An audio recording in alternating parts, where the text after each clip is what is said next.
영혼을 성장시키는 책 소개방 영성 책방입니다. 오늘은 케빈 드영의 나는 왜 이렇게 바쁠까? 영어 제목은 Crazy Busy, 즉 미친 듯이 바쁘다 이런 원어로 되어 있고요. 부제목으로는 A Merciful Shortbook About a Really Big Problem. 그래서 정말 큰 문제에 대한 은혜로운 작은 책자, 이러한 부제목이 적혀져 있습니다. 저자 소개를 읽어보겠습니다. 케빈 드영, 미국 노스캐롤라이나주에 위치한 그리스도 언약교회의 담임 목사이자 리폼드 신학교의 조직신학 교수다. D.A. 카슨, 팀 켈러, 브라이언 채플 등의 신학자들과 복음연합, 즉 가스펠 콜리션 위원으로 사역하면서 온 오프라인으로 독자들과 꾸준히 소통해 왔다. 저서로는 왜 우리는 하나님의 인도를 바르게 받아야 하는가, 그리스도인의 구멍난 거룩, 그리고 가장 위대한 성경 이야기 등 다수가 있습니다. 이 책에 대해서 서평을 쓴 글들이 굉장히 은혜가 되어서 그거를 함께 읽어봅니다. 바쁜 삶을 산다는 것은 열정적으로 산다는 말과 동의어가 된 세상이다. 슬로우 영성을 추구한다고 말하면 시대에 맞지 않은 사람처럼 보일 것이다. 그러나 예수님은 많은 일을 하셨지만 바쁘거나 쫓기지 않으셨다. 원제인 Crazy Busy처럼 미친 듯이 바쁜 세상에서 우리가 잃어버리기 쉬운 함정은 바로 기쁨과 감사다. 저자는 오늘 삶의 RPM을 늦추지 못하면 기쁨과 감사가 사라진 영적 침체 가운데로 빠질 것이라고 경고한다. 예수님은 공중의 새와 들에 핀 꽃은 염려하지 않는다고 말씀하셨다. 그런데 우리는 왜 염려하는가? 바쁜 일상에 쫓겨서 생각하지 못하기 때문이다. 분주함은 일상 속에서 하나님이 주시는 섭리의 아름다움을 그냥 지나치게 한다. 머무르지 못할 때 우리의 두 눈은 아름다운 것과 선한 것을 볼 수 없다. 너무 바빠서 내면 세계에 질서를 세우지 못하면 언젠가 함몰 구덩이에 빠지게 된다. 바쁜 것은 마귀에게 속한 것이라는 말을 인생의 좌우명으로 새기고 싶다. 이 책을 읽으면 마치 자신의 이야기 같아서 당황스러울지도 모른다. 바쁘다는 게 자랑처럼 여겨지는 시대에 저자는 날카롭게 질문한다. 왜 이렇게 사는 걸까? 목회자, 직장인, 부모, 학생까지 이 책을 읽으며 자신을 돌아볼 것이다. 케빈 드영은 탁월한 통찰력과 유쾌한 입담으로 우리를 분주함의 늪에서 건져내고자 한다. 단순한 시간관리법을 말하려는 것이 아니다. 그 분주함이 어디에서 비롯되었는지, 내면에 도사린 문제는 무엇인지 깊이 파고든다. 그리고 그 해법을 복음에서 찾는다. 덜 바쁘게 사는 법이 아닌 어떠한 분주함이 가치 있는가라는 더 본질적인 질문을 던진다. 이 책을 읽다 보면 우리의 삶과 사역이 더욱 선명해질 것이다. 그리스도 앞에서 분주함의 이유를 점검하고 싶은 이들에게 강력히 추천한다.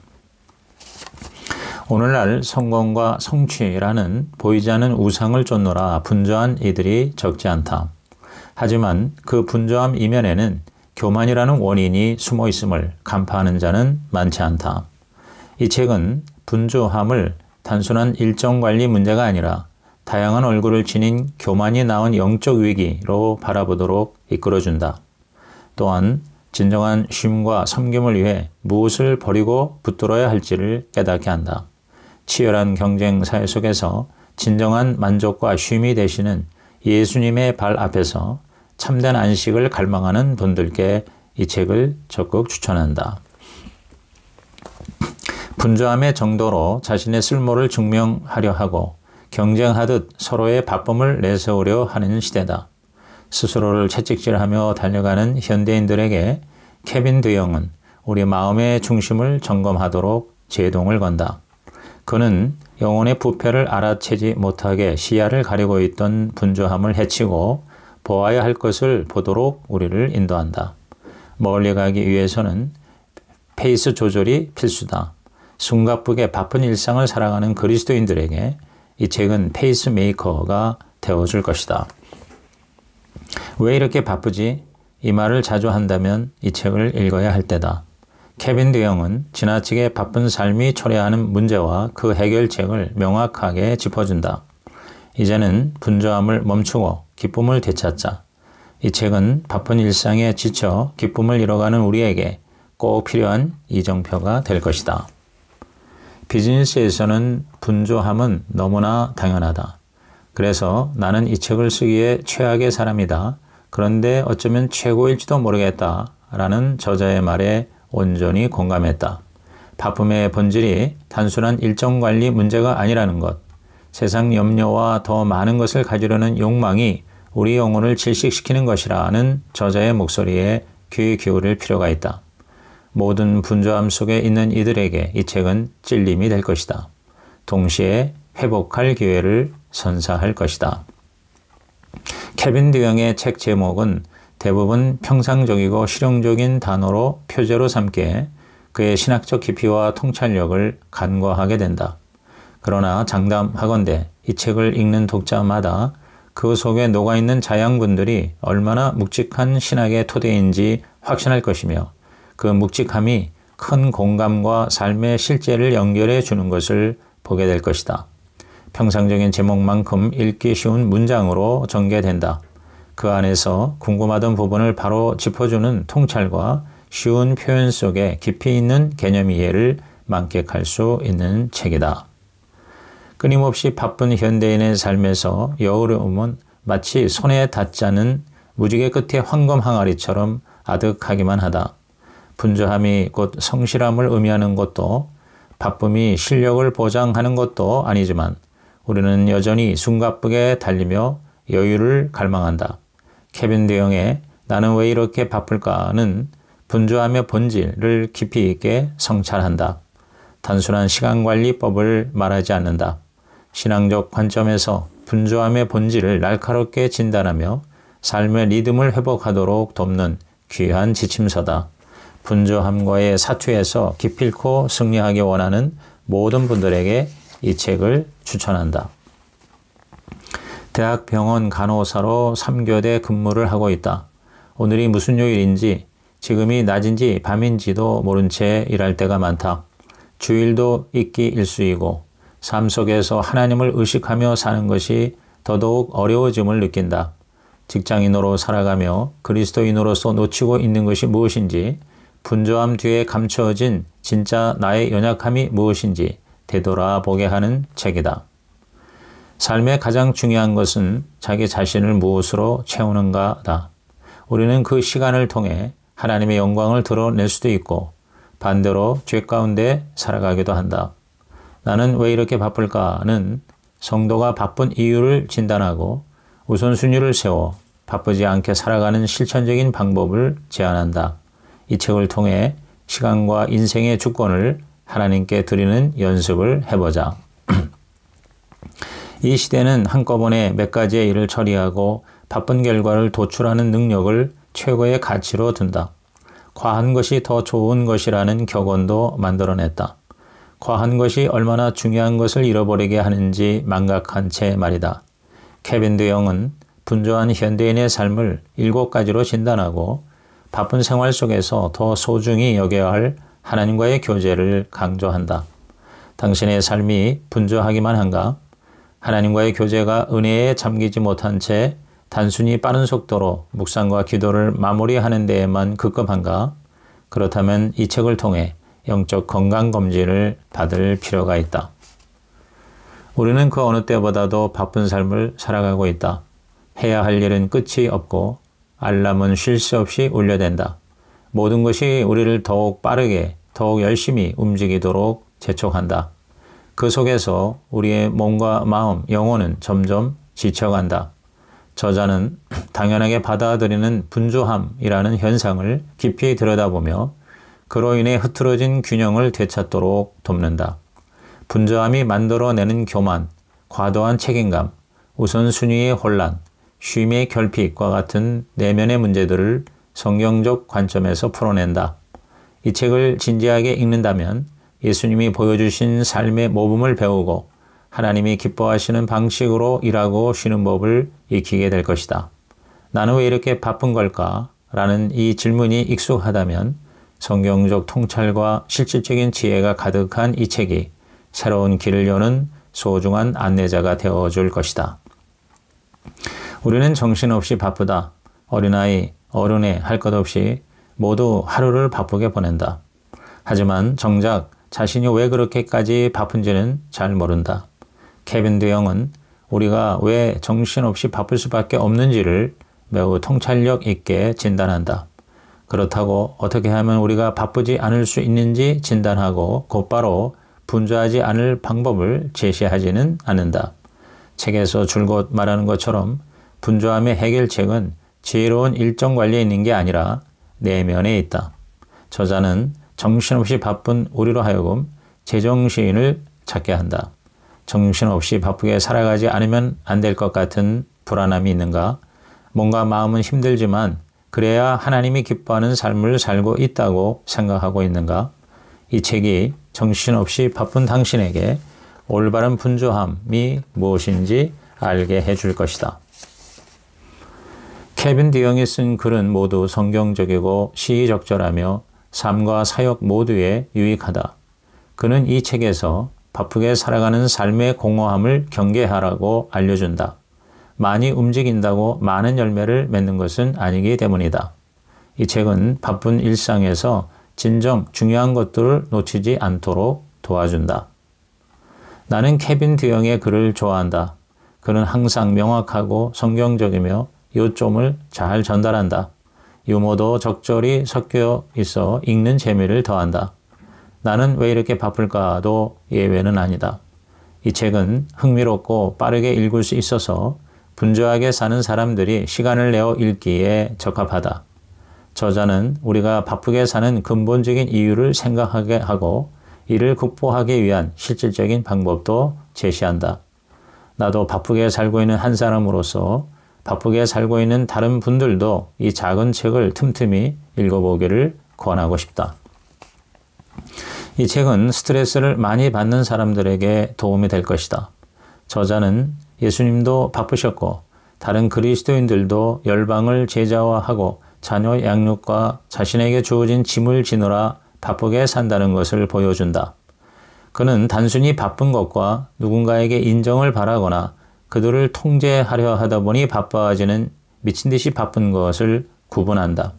성경적 리듬에 따라 하나님의 섭리를 신뢰하며 살 때 정신을 건강하게 유지할 수 있다는 것을 보여준다. 어린이 제국에 살면서 자녀에게 지나치게 많은 것을 제공하는 부모들에게 특히 추천한다. 저자는 부모의 양육 방식이 자녀 인생의 성공과 실패를 결정할 수 없으니 아이들에게 좀 더 폭넓은 자유를 허용하라고 말한다. 케빈 드영의 나는 왜 이렇게 바쁠까는 바쁘게 돌아가는 내 삶에서 시간을 내어 추천하기에 전혀 아깝지 않은 책이다. 저자는 바쁘다는 사실이 신앙의 증거일 수도 있지만 반대로 우리의 교만, 야망, 통제되지 않은 활동의 증거일 수도 있다고 명확히 설명한다.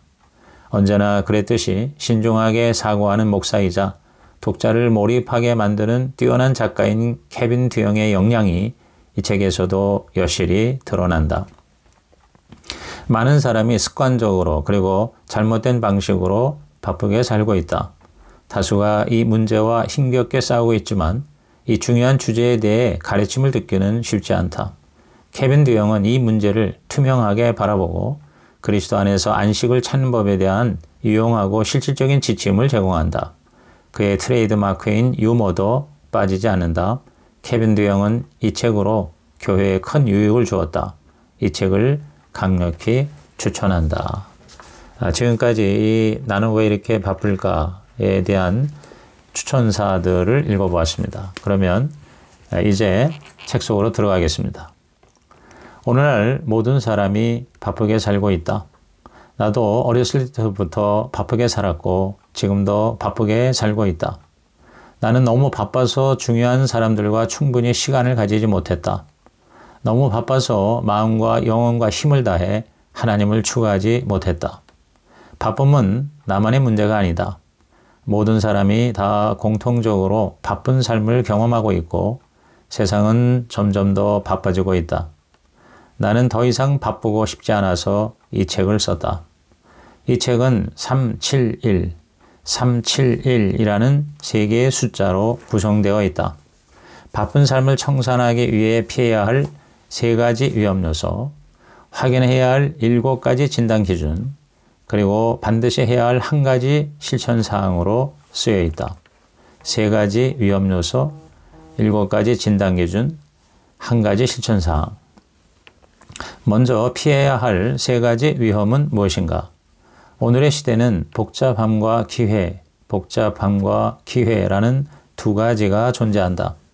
현대 사회는 기회가 폭발적으로 증가한 반면 그만큼 복잡함 때문에 머리가 어지러울 정도다. 가장 큰 문제는 내면의 문제다. 정신없이 바쁘면 우리 영혼도 위험해진다. 첫째, 분주함은 우리의 기쁨을 망친다. 분주함은 기쁨을 망친다. 기쁨은 그리스도인의 삶의 증표다. 분주함은 기쁨과 삶과 기쁨의 열매를 앗아간다. 우리는 기쁨을 빼앗기지 말아야 할 정도로 바빠야 한다. 인간은 유한한 존재다. 그러므로 우리의 한계보다 적게 일하도록 일정을 짜야 한다. 어떤 면에서 분주함은 죄라고 할 수 있다. 분주함을 죽이지 않으면 분주함이 우리를 죽인다. 분주함은 우리의 기쁨은 물론 다른 사람의 기쁨까지도 망쳐놓는다. 둘째, 분주함은 우리 마음을 빼앗는다. 분주함은 마음을 빼앗는다. 예수님은 씨 뿌리는 비유에서 세상의 분주함으로 마음이 사라질 수 있다고 경고하셨다. 존 칼빈도 인간의 마음이 가시덤불이 우거진 숲과 같다고 했다. 예수님은 구체적으로 세상의 염려와 탐욕 때문에 말씀의 씨앗이 마음에 정착하지 못한다고 하셨다. 실제로 지구상에는 가장 부유한 나라의 사람들이 가장 큰 스트레스를 받고 있다. 분주함은 총보다 더 많은 사람을 죽인다. 말씀의 씨앗은 가지치기, 곧 휴식과 묵상과 관조의 시간 없이는 자랄 수 없다. 셋째, 분주함은 우리 영혼의 부패를 알아채지 못하게 한다. 분주함은 영혼의 부패를 알아채지 못하게 한다. 모두에게 칭찬받고 싶은 마음, 과도한 욕망, 무의미한 삶에 대한 불안이 우리를 분주하게 한다. 지나치게 바쁘면 중요한 문제나 더 큰 위험이 다가오는 것을 돌아볼 여유를 가질 수 없다. 성경의 약속을 믿기 어렵고 하나님의 명령을 무시하게 되고 열매를 맺는 것이 무엇인지 혼란스러워진다. 바쁘게 사는 것이 곧 열매를 맺는 것을 의미하지 않는다. 그냥 다른 사람들처럼 바쁘다는 것을 의미할 뿐이다. 그리고 다른 사람들처럼 기쁨, 마음, 영혼이 위험에 처해 있다는 것을 의미한다. 기쁨, 마음, 영혼. 우리는 우리를 자유롭게 해줄 하나님의 말씀이 필요하다. 지나친 일정으로 병들어버린 영혼을 치료해줄 최고의 의사가 필요한 것이다. 우리가 확인해야 할 분주함의 판단 기준 7가지는 무엇인가? 분주의 판단 기준 7가지. 첫째, 여러 모습으로 나타나는 교만이다. 여러 모습으로 나타나는 교만. 분주함을 이해하기 위해서는 다른 많은 죄를 낳는 죄, 즉 교만, 즉 프라이드에서 시작해야 한다. 교만은 미묘하고 다양한 모습으로 나타난다. 교만은 천의 얼굴을 가진 악당이다. 다른 사람에게 호감을 가지는 것, 인정욕구, 과대평가, 소유욕, 동정심, 권력, 완벽주의, 지위, 명성, 소셜미디어 등과 관련지어 나타난다. 꿈을 하나도 이루지 못하는 것보다 훨씬 더 나쁜 것은 꿈을 전부 다 이루려는 것이다. 온 세상이 우리를 안다고 해도 하나님이 알아보지 못하신다면 그 모든 것이 무슨 소용인가? 위에 지적한 교만의 모습을 조금만 수용하면 악덕은 미덕으로 바뀔 수 있다. 사람에게 호감을 사려는 행동은 이웃을 내 몸처럼 사랑하는 행동이 될 수 있다. 과욕을 부르는 행동은 다른 사람을 위해 기꺼이 희생하는 행동이 될 수 있다.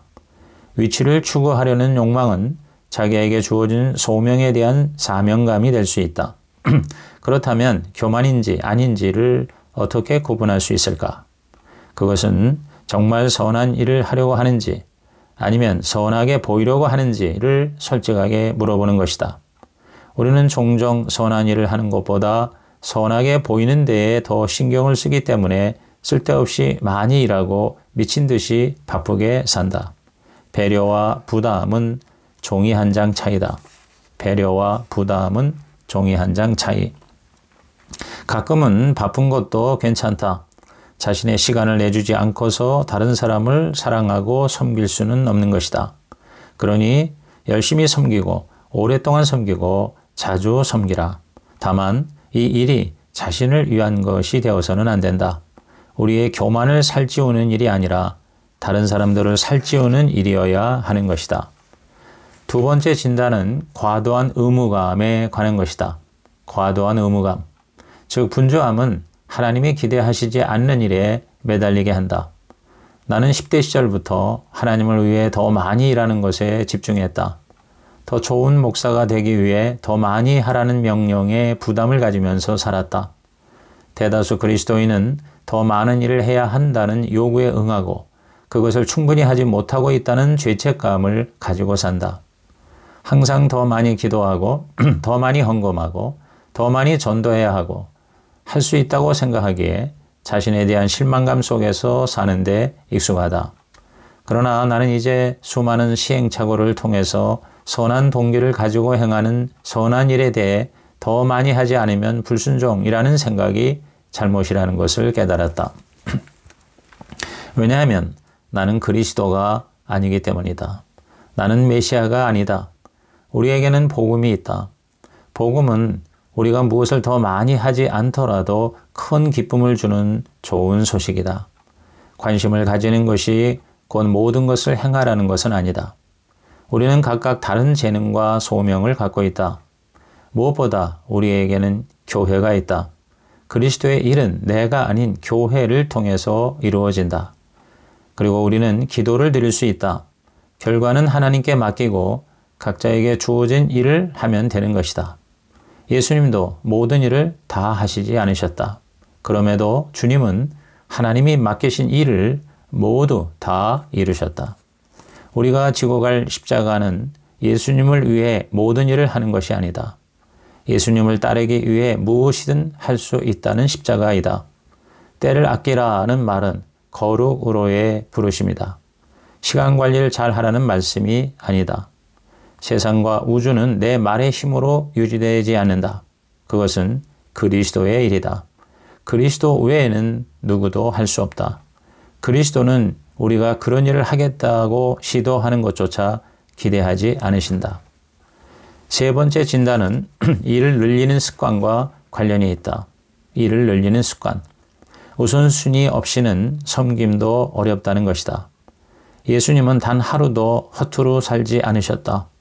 주님은 아버지의 계획에서 한 번도 벗어난 적이 없으시다. 예수님은 정말 바쁜 인생을 사셨지만 정말 자신이 해야 할 일에 온전히 몰두하셨다. 예수님은 너무 바빠서 식사조차 제대로 하지 못하셨고 가족은 이런 예수님이 미쳤다고 생각하기도 했다. 그럼에도 불구하고 예수님은 기도하는 시간 그리고 전도하는 시간, 제자들과 교제하는 시간은 미루지 않으셨다. 우리처럼 매우 바빴지만 조급해하거나 불안해하거나 짜증내지 않으셨다. 교만하거나 시기하거나 사소한 일에 정신을 빼앗기지 않으셨다. 다시 말해 예수님은 죄에 바쁘셨지만 죄에 이끌리는 삶을 살지는 않으신 것이다. 예수님은 한마디로 긴급한 일보다 중요한 일에 우선순위를 두셨다. 예수님은 엄청난 기회가 있었지만 그 기회들에 빠져 허우적거리지 않으셨다. 계속 사명을 이어가셨다. 철저히 자신이 해야 할 일에 우선순위를 고수하셨다. 제자들이 모든 사람이 주를 찾나이다 라고 요구했을 때 오히려 한적한 곳에 가시고 다른 마을로 전도하러 가셨다. 주님은 자신의 사명을 분명하게 이해하셨다. 즉 십자가로 나아가고 있었다. 그 십자가의 길에서 가장 중요한 것은 전도하는 일과 기도하는 일이었다. 당신에게 가장 중요한 것은 무엇인가? 당신의 사명은 과연 무엇인가? 대다수 사람들은 세 가지에 바쁘다. 집안 관리하기, 마감일 지키기, 그리고 주변 사람들을 행복하게 해주기 등이다. 나는 10수년 전 목사로서 가장 중요한 일 3가지를 정한 적이 있다. 하나님 말씀 충실하게 전하기, 가족을 사랑하고 돌보기, 그리고 예수 그리스도 안에서 행복하고 거룩하기 등이었다. 이 3가지 우선순위는 바쁘게 살면서 내가 어떻게 살아야 할지를 정신 차리게 하는 목표였다. 목적을 미리 염두에 두지 않으면 하나님, 교회, 가족, 친구 등과 같이 우선순위라고 생각하는 중요한 것들이 계속 뒤로 밀려나게 된다. 예수님이 우선순위를 신중하게 정하셔야 했다면 우리도 그래야 할 것이다. 우리에게 부정할 수 없는 3가지 진실이 있다. 첫째, 시간을 늘릴 수 없다는 것이다. 모든 일을 다 할 수는 없으니 우선순위를 정해야 하는 것이다. 우선순위를 정하지 않는 사람은 자신이 유한한 존재임을 믿지 않는 사람이다. 시간은 항상 공급이 극도로 부족한 사태다. 시간이야말로 우리에게 가장 희소하고 소중한 자원이다. 부는 창출할 수 있지만 시간은 늘릴 수 없다. 현대인들이 애용하는 멀티태스킹이라는 것은 신화에 불과하다. 예수님도 인간의 한계를 안고 살아야 하셨다면 우리가 그렇지 않다고 생각하는 것은 참으로 어리석은 일이다.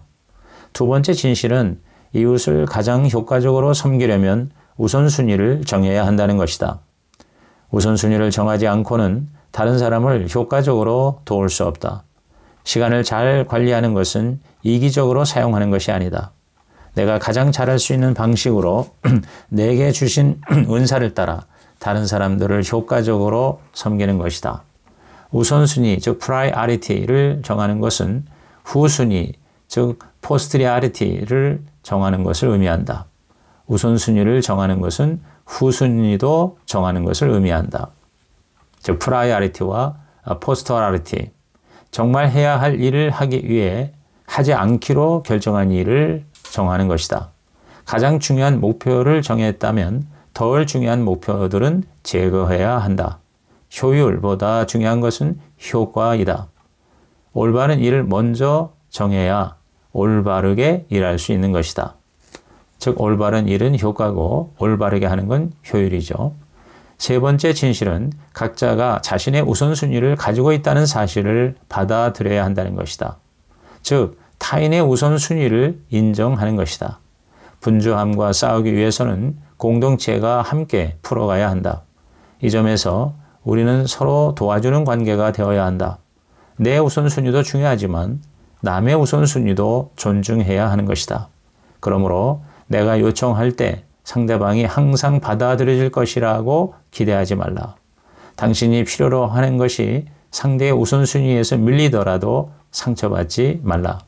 상대방이 당신에게 내어주는 시간이 당신이 내어준 시간보다 적다고 해서 그들을 무례하다고 생각하지 말라. 우리는 하나님이 아니다. 우리 중 누구도 항상 다른 사람들에게 우선순위가 되어야 할 자격은 없는 것이다. 이상으로 케빈 드영의 나는 왜 이렇게 바쁠까? 나는 왜 이렇게 바쁠까? 제1편을 마칩니다.